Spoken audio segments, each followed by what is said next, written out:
Welcome back to another video from Panic Props.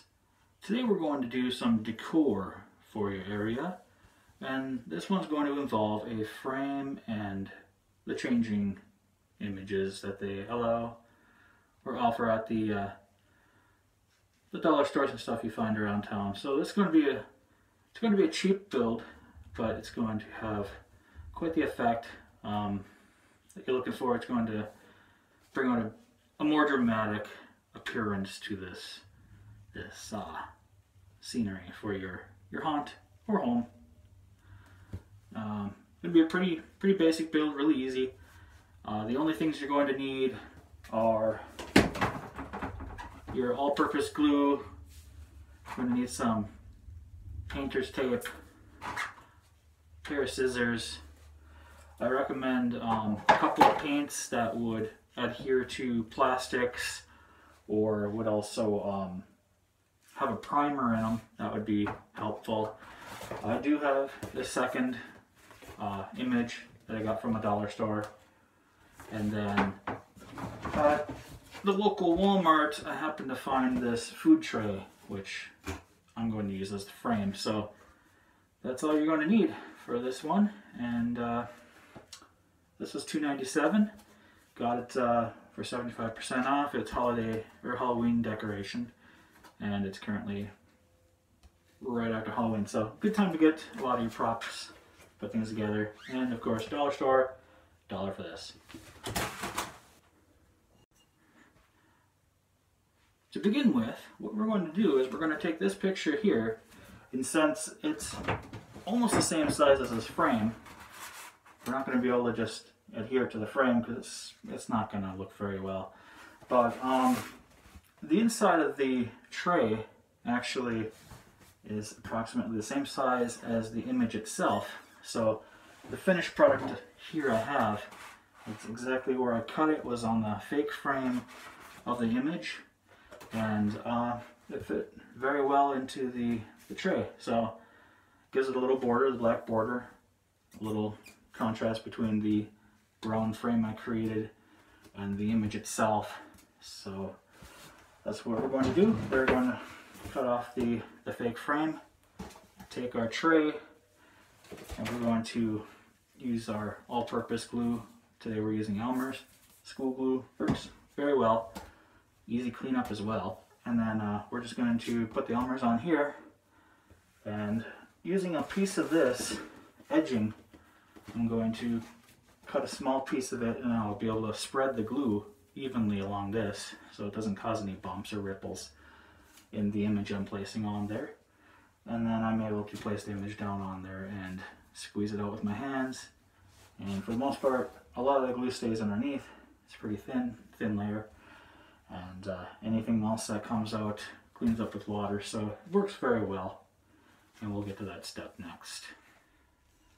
Now we're on to the next step. This is how we have the image now glued onto the food tray. You could always leave it this way if you want. The food tray is black, it works very well with this. You might find a different color food tray, maybe a gray or a white. It'd probably look pretty good with these images too. But I was looking for more like a wood frame, and instead of building a frame, this was a lot easier, real quick, easy. You could push these out real fast with your day. So it's a good prop for building on a day you don't have a whole lot of time. And so we'll get to the point of changing the color.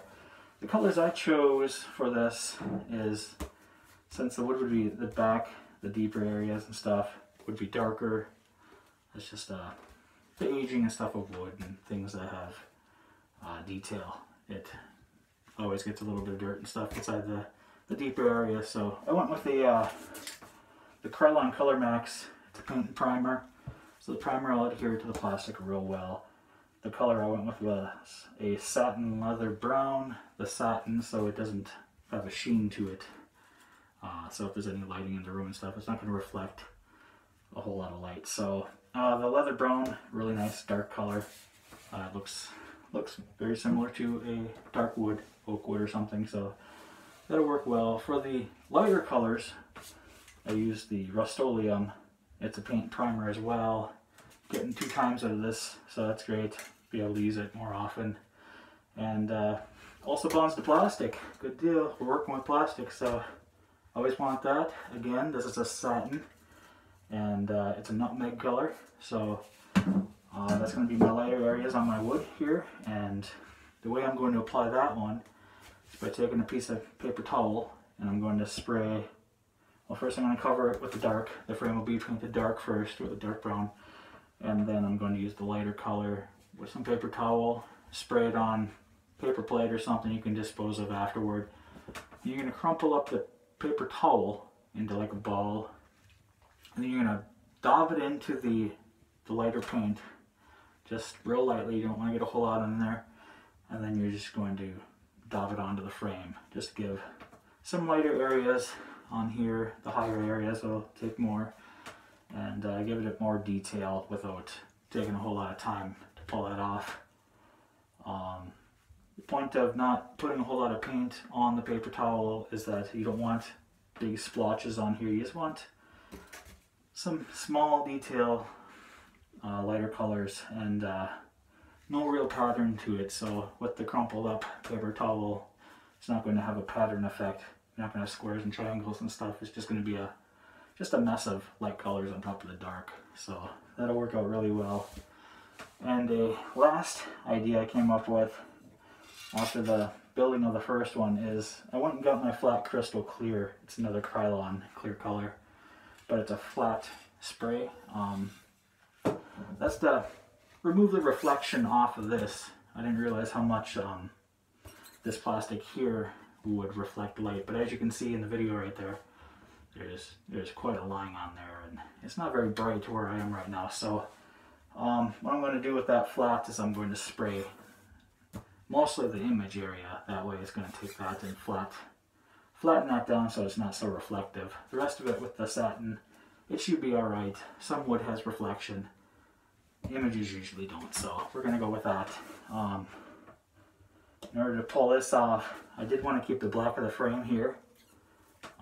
Kind of goes really well for distinguishing between the wood and the image itself.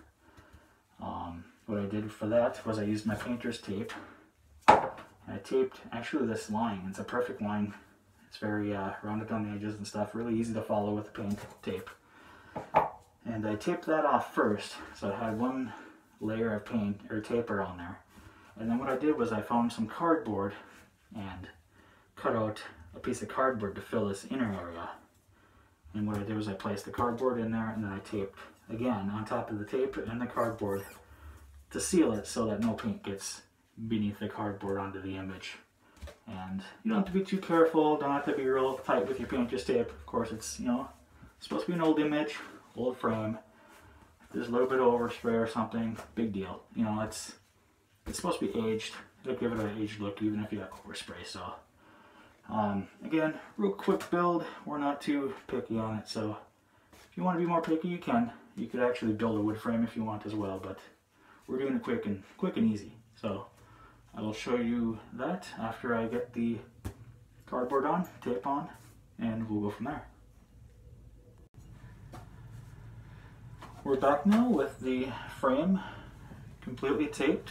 Again, I used the cardboard to cover up the image beneath.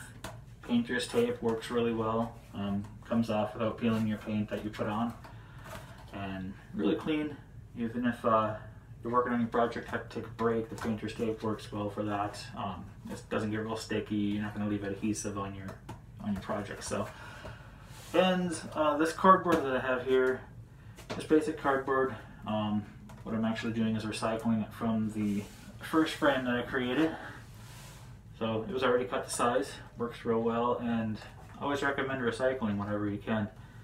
So when you're working with cardboard, see if you can repurpose it, reuse it. Any stuff that you're using for projects, like the frame I cut off of the first image, I'm going to put that away in case I could always use that for another project. Always try to recycle. You never know what it could come in handy for. And from now, what I'm going to do is go find a nice ventilated area, and we're going to grab my dark brown and do the frame. And beyond that, we'll be crumpling up some paper towel and the light color brown after the dark dries.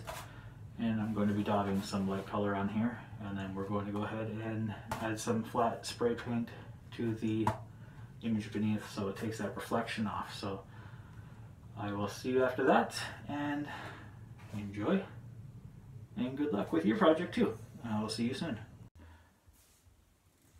Okay, we're back. We got our paint done, we got our daubing done, we got the flat spray on the images. As you can tell, there's no longer a reflection from the light above us on the images. So finished product, here we go. Got a nice flat matte to it. The satin looks very well, and the images are working pretty well. So they're ready for hanging. You got your nice vintage images for your wall. The effect zombie and stuff, blood on the other one, and you're ready to put them up. If you like the project, like the video, give it a like, subscribe, share it with your friends, and we'll see you for the next one. Hope you had fun.